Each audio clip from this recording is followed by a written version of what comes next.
Hey everyone! Welcome back to my channel. How to turn on camera and microphone on TikTok. So let's get started. TikTok requires access to your phone's camera and microphone to create videos. Open TikTok and tap the plus symbol button at the bottom to start creating content. A prompt may appear asking you to allow camera and microphone access.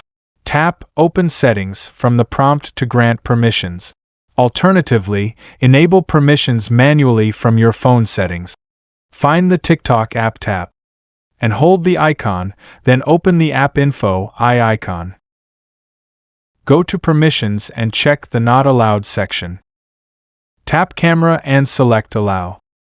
Repeat the same step for the microphone and allow access. Return to TikTok. The camera and microphone should now work properly. The creator asks users to like and subscribe if the fix helped.